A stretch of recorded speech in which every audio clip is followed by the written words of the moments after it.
ठीक है, पहले भी बताए हैं ना रे ये सब संसाधन। हम सब तो पहले भी पढ़ाए थे ना संसाधन, कि नहीं पढ़ाए थे? तो बोलो संसाधन, पहले ये जान लो कि संसाधन कहते किसे हैं। ठीक है, पहले हम लोग क्या समझेंगे? संसाधन, संसाधन, ठीक है ना, इसको इंग्लिश में हम लोग रिसोर्सेस कहते हैं। क्या कहते हैं? रिसोर्सेस, ठीक है, रिसोर्सेस। ठीक, रिसोर्सेस का मतलब संसाधन, प्राकृतिक में जितना भी वस्तु अवेलेबल है, उपलब्ध है, जिन्हें मानव अपने ज्ञान से, किससे? अपने ज्ञान से, उस ज्ञान में प्रौद्योगिकी की ज्ञान है, ठीक है ना। कौन ज्ञान में क्या शामिल है? तकनीकी ज्ञान। क्या? तकनीकी ज्ञान। तकनीकी ज्ञान से, किससे? तकनीकी ज्ञान से जो भी संसाधन है, मिट्टी ही क्यों ना है, मिट्टी भी तो संसाधन है। मानव खुद संसाधन है। मानव खुद क्या है? खुद संसाधन। जैसे हम पढ़ा रहे हैं तो एक संसाधन के रूप में काम आ रहे हैं आप सबको। पढ़ा हम रहे हैं ना, किसके रूप में काम आ रहे हैं? संसाधन के रूप में। तो मानवीय, मानव खुद ब खुद क्या है? स्वयं का भी एक संसाधन है, किसी न किसी के काम के लिए आ रहे हैं। ठीक है, समझ गया? तो ऐसे ही कहते कि जितने भी प्रकृति में पाए जाने, हमारे पर्यावरण में बोलिए, प्रकृति में बोलिए, पाए जाने वाले जितने सारे पदार्थ हैं, जिन्हें हम अपनी तकनीकी ज्ञान, बुद्धि और कौशल से अपने उपयोग योग, जो भी पदार्थ है अपने उपयोग के योग बना लेते हैं, यानी कि लायक बना लेते हैं, अपने उपयोग के योग बना लेते हैं, उसे ही हम लोग क्या कहते हैं? संसाधन। क्या कहते हैं? संसाधन।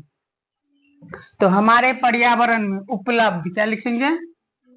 हमारे पर्यावरण में, पर्यावरण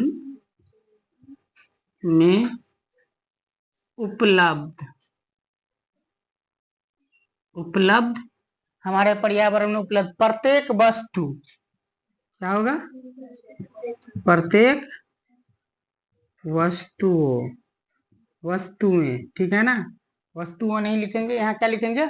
वस्तुएं, जो हमारी आवश्यकताओं को, जो हमारी आवश्यकताओं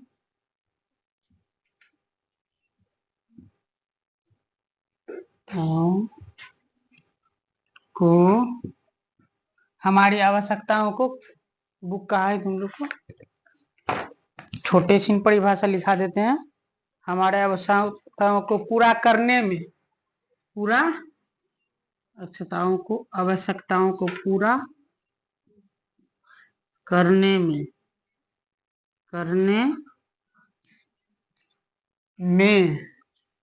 क्या लिखेंगे? में सक्षम है। क्या? सक्षम है। ठीक, सक्षम है तकनीकी रूप से। किस रूप से? तकनीकी रूप से सक्षम है, लेकिन किस रूप से? तकनीकी रूप से, तकनीकी रूप से सुलभ। क्या होना चाहिए? सुलभ। तकनीकी रूप से क्या हो? सुलभ हो। क्या हो? सुलभ। तकनीकी रूप से सुलभ। आर्थिक रूप से, तकनीकी रूप से सुलभ। आर्थिक रूप से, आर्थिक का मतलब ये नहीं कि अधिक पैसा लग रहा है और कम संसाधन मिल रहा है। आर्थिक रूप से, आर्थिक रूप से संभाव्य हो। क्या हो? संभाव्य, यानी कि अगर हम पैसा लगा रहे हैं तो शायद उतना पैसा मुनाफा करके रिटर्न आना चाहिए। समझिए, संभाव्य हो। और सांस्कृतिक रूप से, और सांस्कृतिक, सांस्कृतिक रूप से, सांस्कृतिक रूप से मान्य हो। क्या होना चाहिए? मान्य होना चाहिए। मान्य है, मान्य है। उसे हम संसाधन कहते हैं। मान्य है, उसे हम संसाधन कहते हैं। बड़ा परिभाषा लग रहा है। साधन कहते हैं, समझ गया? क्या कहते हैं? संसाधन कहते हैं। इतनी बात समझ। अब देख लो, पहले आप समझ लेते हैं। ये हो गया, या दूसरा परिभाषा और लिख बोल देते हैं, यानी कि प्राकृतिक में पाए जाने वाले। दूसरा गौर से सुनो, प्राकृतिक में पाए जाने वाले वे सारे वस्तुएं जो मानवीय उपयोगी हो। क्या हो? मानवीय उपयोगी हो तथा मानव अपनी तकनीकी ज्ञान से, बुद्धि और कौशल से उस पदार्थ को अपने उपयोग के योग बना लेते हैं। क्या बना लेते हैं? अपने उपयोग के योग बना लेते हैं। तो वे सारे के सारे वस्तुएं क्या कहलाते हैं? संसाधन। समझ में आया? फिर से एक साथ समझो, और अगर नहीं आता है तो बोलना सीखो। मानव प्राकृतिक में पाए जाने वाले वे सारे वस्तुएं जो मानवीय उपयोगी हो। वे सारे वस्तुएं जो मानवीय उपयोगी हो। कब उपयोगी हो? मानव अपने तकनीकी और बुद्धि से, कौशल से उस पदार्थ को, वे सारे पदार्थ को अपने उपयोग के योग बना लेते हैं। तो वे सारे वस्तुएं क्या कहलाते हैं? संसाधन कहलाते हैं। समझ में आया? फिर से एक बार सुनो, प्राकृतिक में पाए जाने वाले वे सारी वस्तुएं जो मानवीय उपयोग हो तथा मानव अपनी तकनीकी ज्ञान और कौशल से, किससे? तकनीकी ज्ञान और कौशल से अपने योग बना लेते हैं, उसे संसाधन। अपने उपयोग के योग बना लेते हैं, उसे हम लोग संसाधन कहते हैं। अब संसाधन बनाने में दो चीज लग रहा है। अगर तो तकनीकी लग रहा है, क्या लगेगा? क्या लग रहा है? भी। और उस तकनीकी को हम लोग प्रौद्योगिकी कहते हैं। क्या कहते हैं? प्रौद्योगिकी, मैंने टेक्नोलॉजी जिसको बोल रहे हैं हम लोग। क्या बोलते हैं? टेक्नोलॉजी। अभी एक से एक टेक्नोलॉजी से उपयोग हम लोग कर रहे हैं, सारी चीज को कर रहे हैं ना। कोई भी चीज को देखो, हम लोग मिट्टी से ईंट बन जाता है, ये भी एक तकनीकी ज्ञान है। क्या है? ये भी क्या है? तकनीकी ज्ञान है। जब तक हमें ज्ञान नहीं मिला हो तो ये ईंट बनाने का परंपरा शिला आज से नहीं, सिंधु सभ्यता से चले आ रहे हैं। समझ में आए? आज हम नहीं कि ईंट बना ले। हाँ, आज ये कर रहे हैं कि हम लोग ईंट को मॉडिफाई करके सीमेंट का ईंट बना रहे हैं। ये हमारा बुद्धि और कौशल का विकास का सोच का खोज है।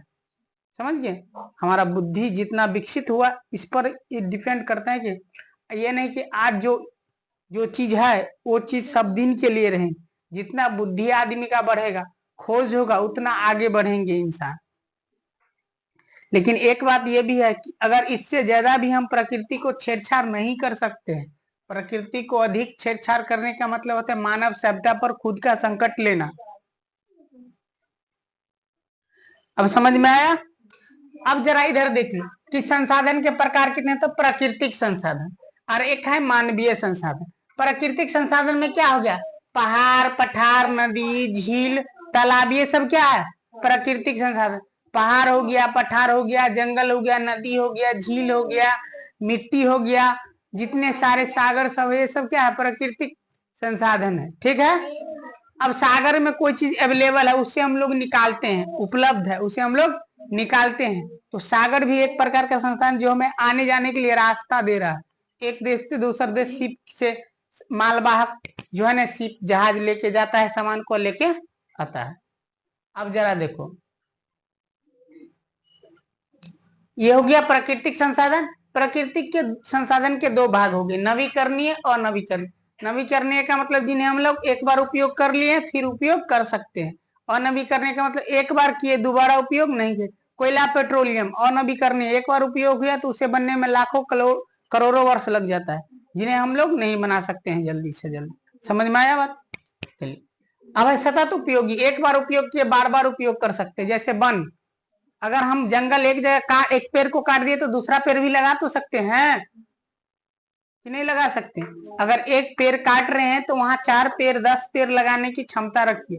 पेड़ नहीं का अगर लगा नहीं सकते हैं तो काटिए भी मत। इसीलिए 8वां में जो है ना पढ़ा जाता है, एक छोटी सी बुक पढ़ते थे हम लोग, उसमें लिखल रहता था, यही भूगोल होता था कि शायद भूगोल होता था, उसमें लिखा रहता था कि वन है तो हम है, अब वन नहीं है तो हम नहीं है। वन है तो क्या है, हम है, वन नहीं है तो हम नहीं। कहा है कि पेड़ पौधे से हमें क्या मिलते हैं, ऑक्सीजन। है लड़की, मारो तू, दे दो 2-3 झापा।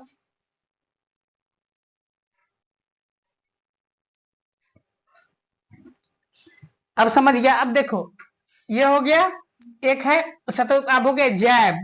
जैव में हो गया प्राकृतिक वनस्पति और वन्य जीव। प्राकृतिक वनस्पति जैसे जंगल में कोई पेड़ पौधा है जो हमारे दवा के लिए उपयोग है, या उस वन में जो भी लकड़ी है उस लकड़ी से हम लोग कुर्सी टेबल ये सब बनाते हैं ना, अपने सोने बैठने के लिए सामान बनाते हैं, फर्नीचर के सामान जिसे बोला जाता है। इसके बाद है वन्य जीव। वन में जो जीव है, कुछ जीव को हम लोग अपने उपयोग के लिए, अपने फायदे के लिए उपयोग कर रहे हैं। जैसे वन में कोई जीव है, उसको लोग मार करके अपने उपयोग में ला लेते हैं, लेकिन मारना नहीं चाहिए। वन जीव को अभी नहीं मारना चाहिए, क्योंकि दुनिया के सारे अगर ऐसे देखा जाए तो दुनिया के सारे वन्य जीव जो है ना उपयोग संकट में है। किस में है, अपने जीवन के संकट में रहे। मारो ना उसको, एक झापड़ दो ना कर।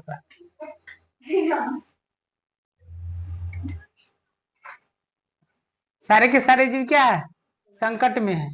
तो ऐसे नहीं है कि संकट में, यहाँ देखो ना, पहले हम लोग कितने प्रकार के चिड़ियाएं देखती थी अपने एरिया में, अब क्या है, सब खत्म हो गया। एक कबूतर भी बहुत पहले रहा करता था, अब कबूतर भी खत्म हो गया। कौवा हुआ करता था, कोयल हुआ करता था, वो भी बहुत कम, अब उतना देखने को नहीं। पहले तोता आते थे उधर से, हम लोग को एरिया में पहले क्या होते थे, क्या कहते हैं, नहीं मरुआ होता था, उसको खाने के लिए आते थे तोता सब, हम देखते थे। अब एक तोता नहीं आ रहा है, बहुत लोग पकड़ लेके पालते थे तोता को, अब ऐसे तोता पाला जाता है। वन्य जीव हो गया। अब इधर देखो पुनः चक्रीय, माने एक बार उपयोग किए फिर बार बार उपयोग। ये सारे के सारे अगले डिफाइंड पॉइंट बाय पॉइंट करके पढ़े। ये रिसोर्सेस का जो हम लोग भाग पढ़ रहे हैं ना, ये तो छोटा का है, फिर पढ़ेंगे इस संसाधन को वर्गीकरण में जब पढ़ेंगे ना, तो इसमें होगा स्वामित्व के आधार पे, मात्रा के आधार पे, ठीक है ना, उसके गुणवत्ता के आधार पे, बहुत सारे के आधार पे इसका उपयोग डिफाइंड होगा। अब है मानवीय संसाधन में क्या हो गया, संरचनाएं संस्थान, माने कुछ भी संस्थान खुद के बनाते हैं मानव, या खुद कोई चीज बना रहे हैं, समझ गया। इसके बाद मात्रा एवं गुणवत्ता। मात्रा एवं गुणवत्ता में हो गया किसी देश की जनसंख्या क्या हो गया, कितनी है, कम है या ज्यादा है। इसके बाद हो गया गुणवत्ता में होगा कि वहां के लोगों कितना शिक्षित है, कितना पढ़े लिखे हैं। जिस देश की मात्राएं और गुणवत्ताएं अगर अच्छे होंगे, वहां अच्छे विकास होगा। हमारे देश में जनसंख्या है ठीक ठाक, इतना है कि जनसंख्या कंट्रोल करने पर सरकार अनुरोध कर रहे हैं, लेकिन यहाँ जो है ना मात्राएं बहुत कम है, गुणवत्ताएं बहुत कम है। मात्राएं ठीक ठाक है, गुणवत्ता कम है। क्या है, मात्रा ठीक ठाक है, गुणवत्ता कम है। गुणवत्ता कम करने के लिए बहुत बड़ी साजिश है इस देश में। पढ़ने लिखने के लिए जो है ना किसी को नहीं बोला जाता है सरकार की ओर से। यहाँ का जो भी राजनेताओं हैं, जो भी देश को चलाते हैं, जो भी समाज को संचालित करते हैं, बड़े बड़े जिन्हें नेता बोला जाता है, वो क्या करते हैं, समाज को भाषण देने के लिए आएंगे तो ये नहीं कहेंगे कि ये स्कूल हम खोल देंगे, बोलेंगे ये चीज जो है ना, तुम हिंदू हो, तुम मुसलमान हो, हम भारत को हिंदू राष्ट्र बना देंगे। ये सब गलत बात है। भारत ना तो हिंदू राष्ट्र बन सकता है, ना मुसलमान राष्ट्र बन सकता है, ना बौद्धिज्म बन सकता है। संविधान में ये प्रावधान नहीं है कि आप इसको कोई राष्ट्र बना घोषित कर सकते हैं। हमारा देश धर्म निरपेक्ष है, पंथ निरपेक्ष है, पंथ निरपेक्ष ही रहेगा। किसी भी धर्म को मान्यता नहीं दी गई है, थोड़ा ज्यादा थोड़ा कम, सबको बराबर। तो जो भी बोल रहा है और जो भी सुन रहे, उन्हें एक बार संविधान को ठीक ठीक से पढ़ लेना चाहिए, समझ लेना चाहिए कि भाई संविधान क्या कह रहा है। तो इसीलिए हमारे यहाँ गुणवत्ता कम है। यहाँ का आदमी भी गोबर खाने वाला है, माने गोबर खाने का मतलब ये नहीं कि गोबर खा लेता है, गोबर जैसा दिमाग है, कुछ ब्रेन में जो ही कोई बोला अलग आदमी वही घुस जाता है उसको दिमाग में, समझ गया, जो ही कुछ बोला वही घुस जाता है, क्योंकि कम पढ़े लिखे स्तर क्या है, कम पढ़े। अभी तक कोई भी आदमी समाज में है जो बोला है कि स्कूल खुलेगा?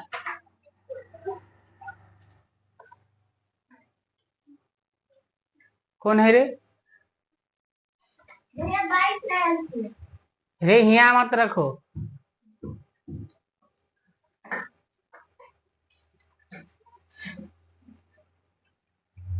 तो ये नहीं बोलेगा कि हम स्कूल खोल देंगे, स्कूल का अच्छा से संचालित करेंगे। इतना टीचर लोग देखो, अभी टीचर लोग प्रोटेक्शन कर रहा है, यानी कि बहाली के लिए सरकार से मांग कर रहे हैं। बहुत अच्छा है, मांग करिए, आपका अधिकार है, लोकतंत्र में ये अधिकार है मांगने का, अपनी जो है ना अधिकार मांगने का अधिकार है लोकतंत्र में, ठीक है ना। लेकिन जरा ये सोचिए कि आप अगर ज्वाइन होके जा रहे हैं तो वो स्कूल में पढ़ा कितने रहे हैं? अगर सरकारी मास्टर सरकारी स्कूल में सही से पढ़ाए ना, एक भी प्राइवेट कोचिंग और संस्थान स्कूल नहीं रहे। सरकार चाहती है सुधर जाए, लेकिन जो ज्वाइन होके जाता है तो केवल नौकरी का भूखा रहता है। मेरा कर्तव्य क्या है, उस वहां पर जाने के बाद ड्यूटी क्या है वो भूल जाता है। 10% ऐसा टीचर है गवर्नमेंट में जो सही सही पढ़ाते हैं, 90% तो ऐसा है जो केवल नौकरी पाने के लिए बाप बाप कर रहे हैं। नौकरी मिला, कुर्सी मिला, खिस्सा खत्म। क्योंकि स्कूल में गरीब का बच्चा जाता है पढ़ने के लिए, सरकारी स्कूल में धनी का बच्चा नहीं जाता है। चलो खैर दूर की बात है, इधर हम समझ, ये हो गया। तो हमारी गुणवत्ताएं कम है, ये याद रहे। और गुणवत्ता कम करने में समाज, यहाँ की नेता, यहाँ की आदमी का सोच, सब कुछ जो है ना सुधारना पड़ेगा, तभी जाके हमारे गुणवत्ताएं सुधरेगी। चलो अब देखते हैं समय और प्रौद्योगिकी। देखो एक होता है, एक शब्द आता है तुम्हारे में कि प्रौद्योगिकी, ठीक है ना, क्या आता है? प्रौद्योगिकी। प्रौद्योगिकी का मतलब होता है टेक्नोलॉजी, प्रौद्योगिकी नहीं, हाँ ऐसे ही लिखता है। देखो प्रौद्योगिकी में क्या होता है, अरे हम समझ ले, संसाधन के प्रकार समझ लिए। अब एक शब्दावली आएगा, कभी कभी प्रौद्योगिकी, तकनीकी, कौशल, ये सब बातें समझते हैं। प्रौद्योगिकी का मतलब है किसी भी कौशल करने अथवा, ठीक है ना, वस्तु बनाने में जो न्यूनतम समय के साथ ज्ञान लगता है, क्या लगता है? अब समझो, किसी भी कौशल करने अथवा वस्तु बनाने में, कौशल करने, कौशल का मतलब होता है ज्ञान, क्या होता है? ज्ञान। जो माने उसे, जो उस प्रकार को उसके ज्ञान दिया जाता है कि ये बनाने के, जैसे मोबाइल बनाने का ज्ञान, कोई लैपटॉप बनाने का ज्ञान, कोई चीज बनाने की ज्ञान, उसे कौशल कहते हैं। माने वो कौशल करने में रहे, कौशल करने में अथवा वस्तु बनाने में जो न्यूनतम ज्ञान का जो अनुप्रयोग है, जो न्यूनतम ज्ञान का क्या है? अनुप्रयोग है, वही क्या है? प्रौद्योगिकी। फिर से समझो, प्रौद्योगिकी है किसी भी कौशल करने में, जो कौशल करने में अथवा वस्तु बनाने में न्यूनतम जो ज्ञान का अनुप्रयोग है, वही क्या है? प्रौद्योगिकी की है।